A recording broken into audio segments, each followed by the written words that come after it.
Hey, welcome in. Welcome to Dom Time. I don't even know how I'm in studio with Joe Olivo, who is a business owner, community guy, and someone from the member of the National Federation of Business, but someone who's coming on here on this show of all shows and saying no to the minimum wage, no to raising that when it's on the ballot, and giving out a lot of good reasons from the perspective of a small business owner. Let's go to some more callers. Let's go to Natasha in Delaware. Natasha, welcome in. Hey, thanks for having me. You're welcome. Go right ahead. Oh, well, I think that raising the minimum wage would actually help a lot of, people to survive. To not raise the minimum wage, I think we have a lot of people who are suffering. You have people who work, for example, for Walmart, and while the Walmart business owners are, playing golf and living high off of the backs of American people, these same people are struggling just to get by, just to pay basic rent, food, et cetera, heat, et cetera. It's ridiculous.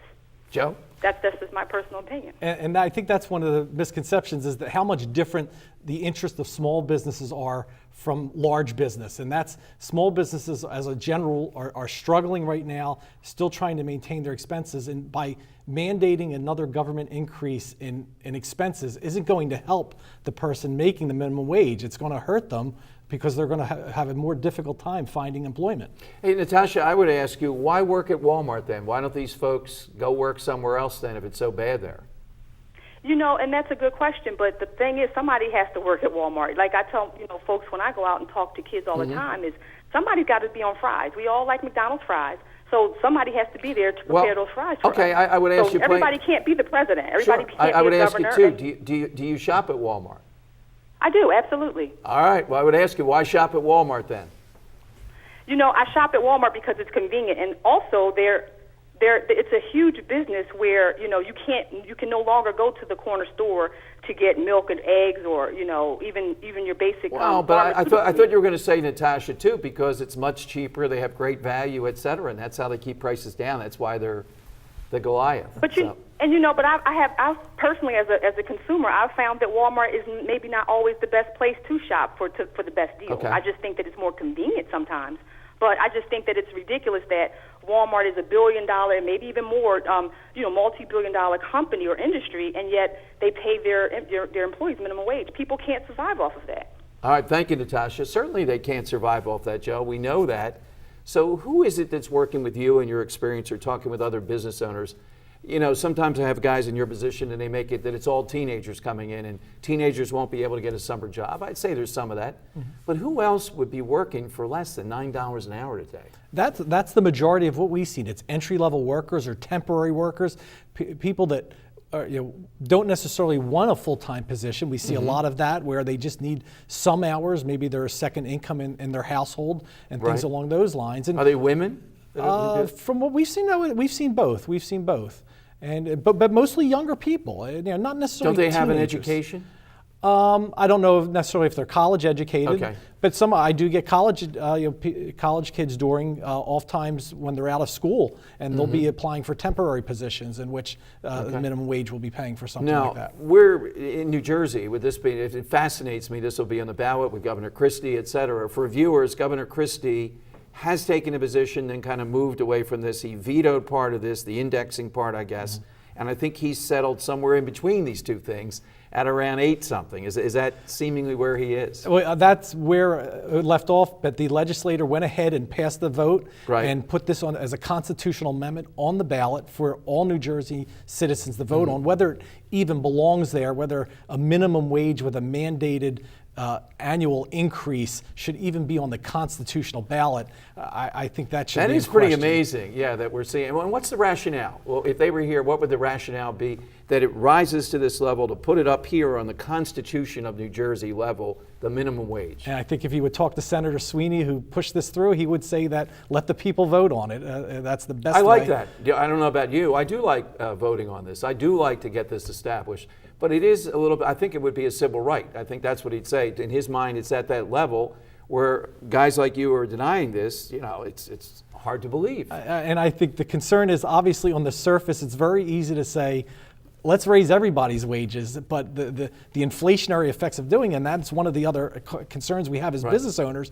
If I have to start raising my prices in order to pay for the additional expenses, it's going to be more expensive for the same people that they're trying to help. And I've always, to me, it's a well-intentioned law, but that doesn't mean it's a good law. Let's go to another caller. Let's go to Bob in Haddonfield. Bob, how do you say on this? Yes, I'm in favor of raising the minimum wage because the difference between the minimum wage in 1968 that you showed on the screen versus today, it has not kept up with inflation. And, Joe, what about that argument? That's a problem. And I think what's happened is they've let the market take over, and that's the right thing to do. Let the market determine what the minimum wage should be. And by not changing the law, they allowed the market to do what government has no business doing.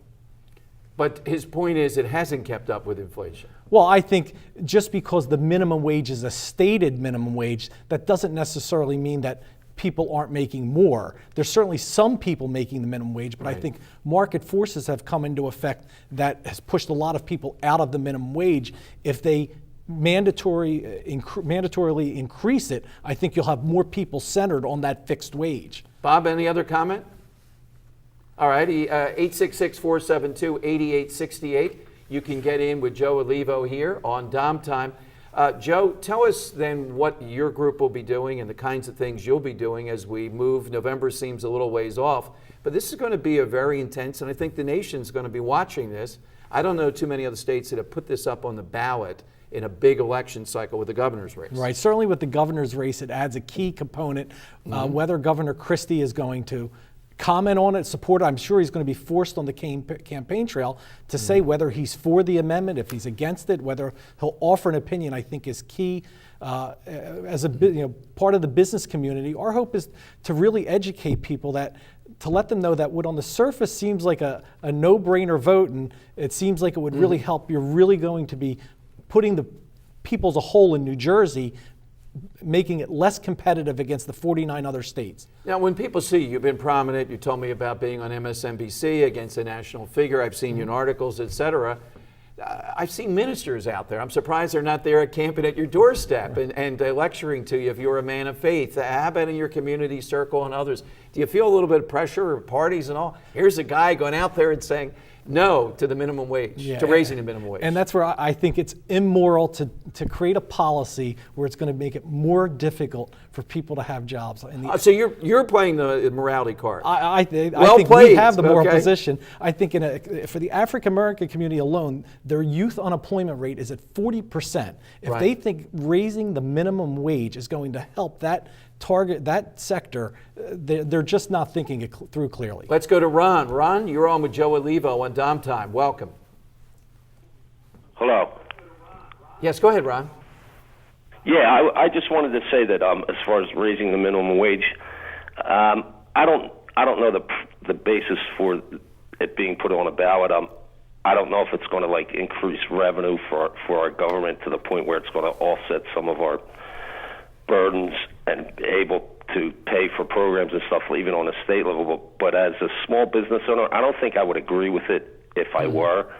And to sustain a household, $10 an hour isn't going to do it. $9 an hour is going to do it. Two incomes at that level won't sustain a household. But what I think is, a previous caller mentioned she was an immigration attorney, and for them coming from Central America, developing country, it's big money.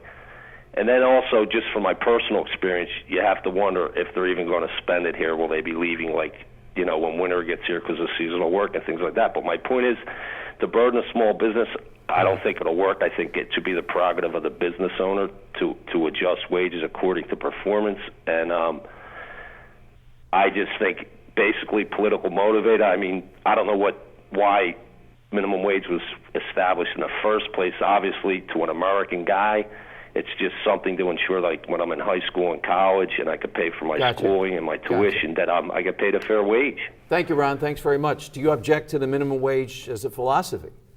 Obviously, the minimum wage was put in effect come on now. in the 30s. I personally think people would be far better off having the market set the wage rather than having a government-mandated minimum wage. I think people could do better for themselves that way. But as a whole, it's a law, and we deal with it as a business community. But I think raising it, and especially indexing it to inflation, where it's going to go up every year, regardless of all the other forces that are on business, there may be times where I'm paying more of my employees' health care rather than giving them wage increases and giving them other benefits. It negates my ability to do all that.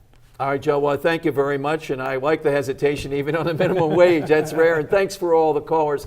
Coming up, we have the passing of C. Everett Koop, who I think was a giant and intervened in the right way in public health, versus Mayor Bloomberg and the other nannies that are out there. I'll give you Dom Giordano's take here on Dom Time.